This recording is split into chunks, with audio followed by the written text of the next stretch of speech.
What's up, YouTube? It's your boy Rex Righteous at it again with another episode of All Eyes on Wrath, episode 14. Now, guess who's back? It's me again.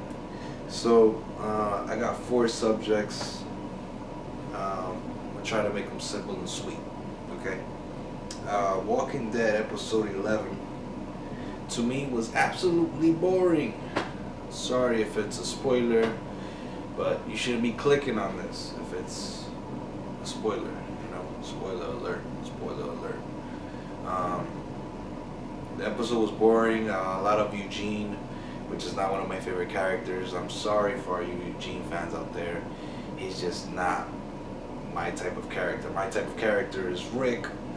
I like other characters like Daryl, and I even like Negan. I think Negan's kind of crazy. I like people like that. It's interesting. But Eugene is interesting, but he's just boring to me when, everything's based, when it's all about him. So, I didn't really like that episode. It was the first time seeing Negan back in like maybe 3 episodes. And it was kind of fun to watch Negan again. And we got to see a little bit of how the Negan factory works and all that stuff, and the saviors and all that. We got to see how that works and stuff, the way they operate inside, and how they have a system and people writing down stuff on, they have like a point system and all that. And it was like this kid that robbed something, and Eugene's like looking back, and this is all in the beginning when they first captured Eugene and they wanted to keep him. Then also there's this one guy, I forgot his name at the moment, but he's got his face burnt off or whatever. He messed up by not knowing where the hell Daryl was. So that was a problem with Negan. Of course, Negan, knowing that he's loyal, he beat the crap out of him, and then he just told him, go find your wife, because your wife is the one that let Daryl grow. So there was a lot of snitching going on, back and forth. The doctor gets thrown into some little hole of hell there and gets burned to death. And unfortunately, he's not here with us anymore. R.I.P. And it's crazy. It was a really good episode, but at the same time, I didn't get to see the other side as much. I think we stayed with Eugene the whole time after a while. And I don't remember anything else happening that was, for the other side. So if I'm gonna rank it, I'm gonna rank it like 7 or 6.5 maybe. Of course, the episode is important because all the puzzles need to be brought together and tell a story. But I thought it was boring. My opinion on the Triple G media scrum. Okay, so I thought it was a pretty good media scrum. There was a lot of questions being asked. I even tried to see if I could find a way to get over there. I'm in Las Vegas, and I couldn't make it.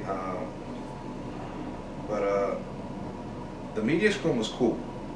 I watched it online. I got to see Gennady work out. I got to see Gennady answer questions. I also saw his first take. I saw Abel answer questions. I saw some of the guys that sparred with Triple G answer questions, all online, of course, through a bunch of the guys that usually, post those videos. So that was cool. To me, in my opinion, I think Triple G looks really good. He looks really young.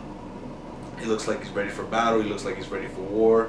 And of course, with all these fighters, they're about to fight one of the best oppositions, are gonna look good, or they're gonna look the best of their life. They should, if they have a big fight, they should look better every time, regardless of their age. So I just want to put that out there. But yeah, I thought he looked really good. His English looks really good. He looks alive. He doesn't sound asleep. When he was on First Take, he was very animated and talking a lot, so I thought that was good.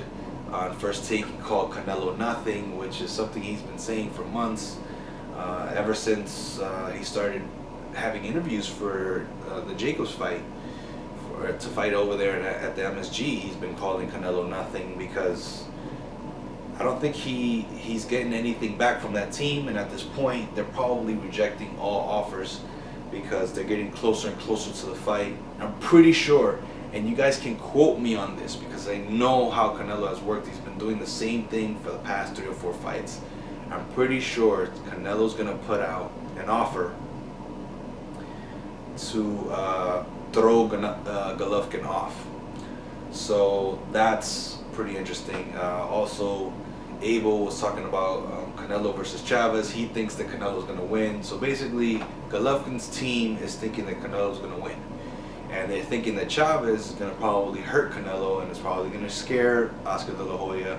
And he might not want to fight Golovkin. But let's see what happens. We have no idea what's going to happen. Let's wait and see. I think that fight is going to be the fight of the year if it happens. But there's a lot of fights going on. Segue into the Manny versus Khan fight. I think that fight is pretty interesting. There's nothing signed and sealed saying where they're gonna fight yet. I've been watching some of these other guys post, talk about it. I've been looking up links and stuff like that. Got some quotes. Ricky Hatton is siding with Manny Pacquiao. Most of the people in the media scrum over there at Cali for the Golovkin media scrum is also picking Pacquiao. Khan has not looked good in his past few fights. I mean, of course, his speed is always there. He has his following. They never go away. But I don't know. I don't know what to think of that fight. But I do think that it's a worthy fight. But at the same time, I still don't understand it. I still don't get it. Like, you know, what's funny is that I kind of feel like that fight there's no substance to it. But at the same time, I get why they're doing it. But I still kind of weirded out by it. I wasn't that weirded out by the Jeff Horn fight because I actually thought that it was supposed to be a competitive fight, that we were overlooking it, you know, and that kind of stuff. And, you know, he's supposed to be a mandatory, and he has the WBO title down there in Australia. He has the international title, and you know, we were overlooking it. But it's not even close to that now. Now it's like a money fight, which is fine, you know, which is fine. And at first, Bob Arum was saying that the whole thing was a lie. It was, you know, Khan versus Manny is a lie, you know, and I guess the media were all over it. So we don't know where it's gonna be.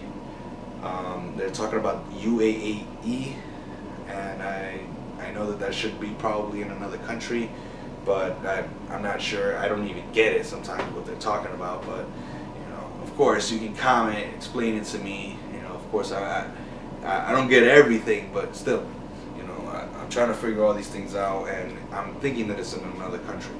So Khan hasn't really been in the media talking too much, but if he wants to stay afloat for Kell Brook, I would suggest he beat Manny Pacquiao. I mean, you gotta beat that man if you want Kell Brook. I mean, of course, Manny Pacquiao is a way bigger star than Kell Brook, but in order to keep moving along and keep fighting and keep making money, you gotta fight Kell Brook at one point.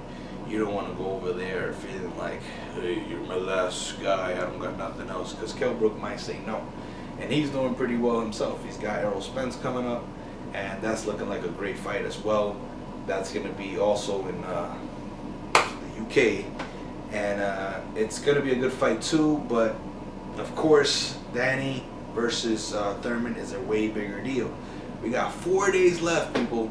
4 days left, and I'm talking about because it's Tuesday, and I'm probably going to upload this in like Wednesday or something like that. March 2nd. So 4 days. 4 days, and man, it's getting close, man. It's getting close. So that is definitely my opinion on those fights there. So, and I'm sorry, it's March 1st. Tomorrow's March 1st, okay. So, yeah, that's my opinion on that. And the last thing I want to talk about is the ShEther track, which was made by none other than Remy Ma. Now, My take on it isn't much different than what you guys have to say about it. Some people might not find it interesting.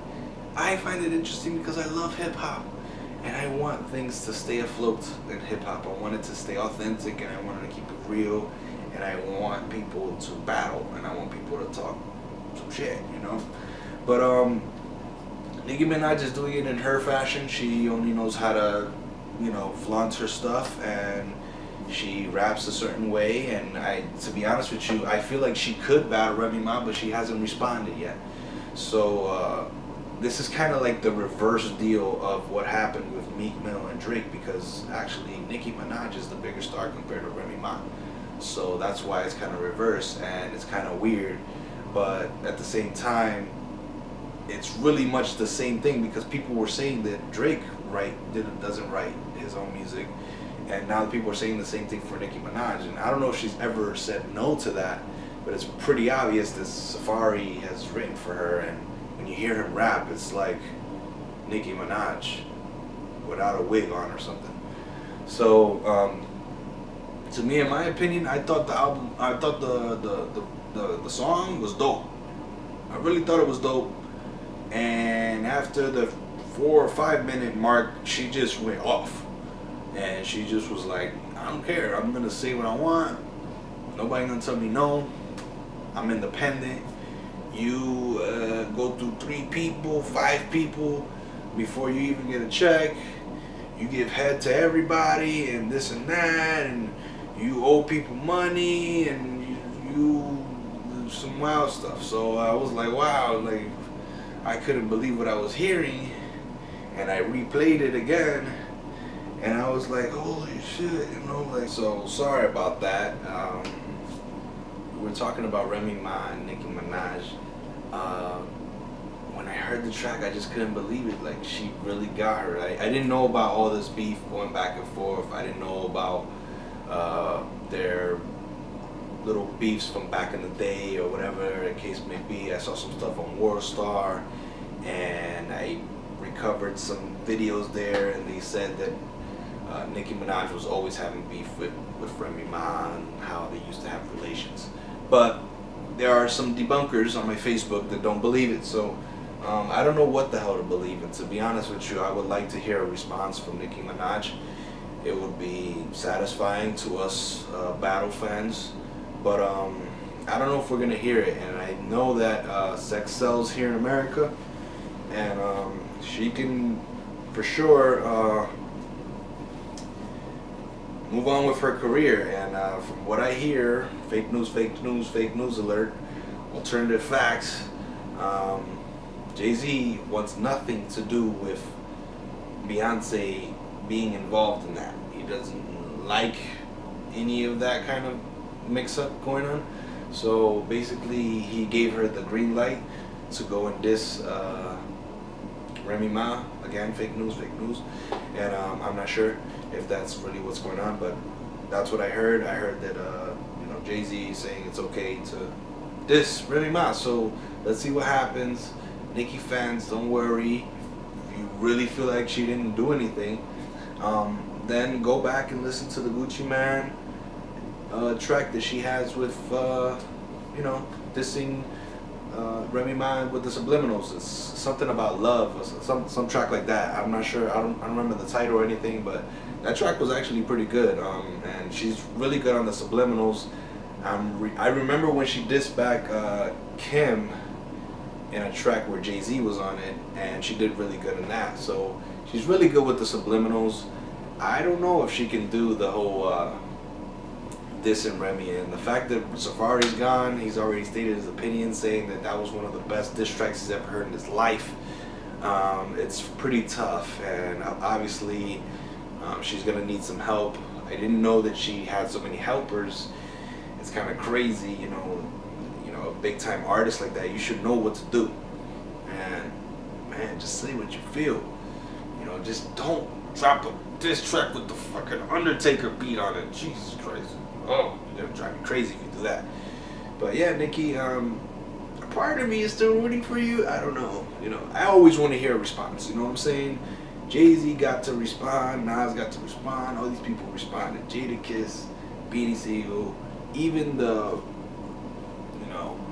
the rappers that don't get that much attention have responded and have said things to big time artists. You should have that platform. But the fact that Remy just came back might give a little bit of angle for Nicki to get some time and say something back. But the streets is already feeling like Nicki's exposed. So let's see what happens.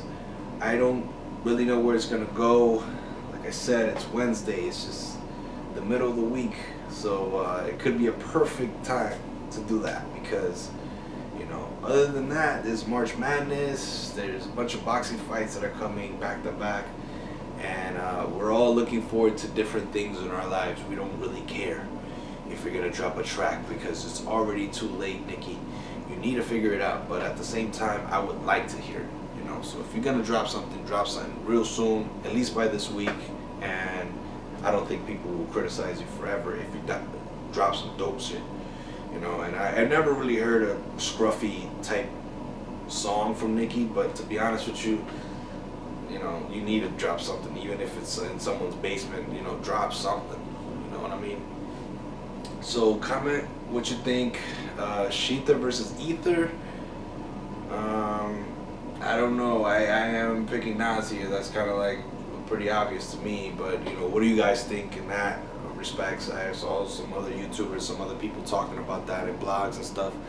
So ShEther versus Ether, not for me. I think Nas is too authentic. The beat is his, and of course he ripped Jay-Z, but it wasn't that personal. He still flipped it, and the whole album was not about Jay-Z. He still did his thing. Stillmatic is a classic, and I feel like, it was nothing that changed Nas. That didn't change Nas. It made him more competitive.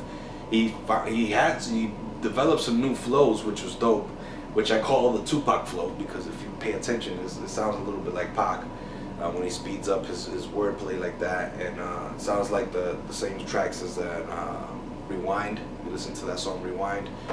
That flow is very Tupac-ish, but I'm not gonna argue about that. My thing is Nas kept it real, and he kept it professional, and it stayed off the streets. Thankfully, they do business together now, and everything's all good money.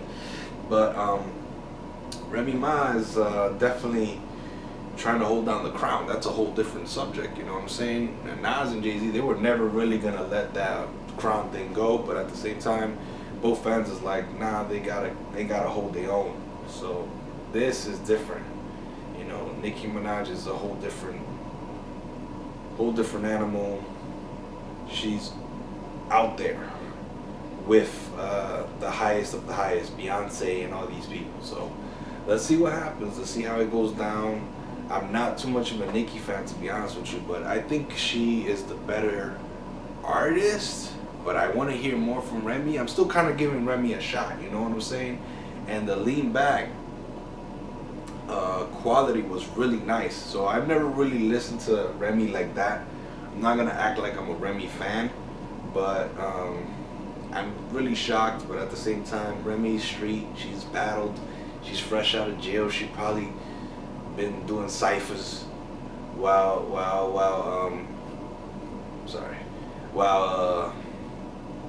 Nicki was in the beach and talking to people and at the basketball game with Meek Mills and counting her money. While that's going on, Remy Ma's in a cipher, blowing trees, rapping crazy, hungry. You know what I'm saying? It's a whole different atmosphere. When people are like that, you gotta come with it. So, maybe it's gonna take a few days, Nicki, for her to do it, but I don't think she could come back strong if she don't come back in a week. So that's my take. Please go and visit the AEOR Boxing YouTube page. There's gonna be some videos that are gonna be on there for my boxing page. That's gonna be all the interviews and all the workouts and spars and all the boxing related stuff. It's gonna be on there. Nothing like this. But there are going to be some interviews on the Rex Righteous channels that might not be boxing related, and some might be. Who knows? There might be some bonus videos that come on to this channel. So stay alert. Keep your notifications on. Comment, subscribe, hit me up. You already know if there's some subjects that you want me to touch on. I'm on it, man. Hit me up. It's your boy Rex Righteous. Peace.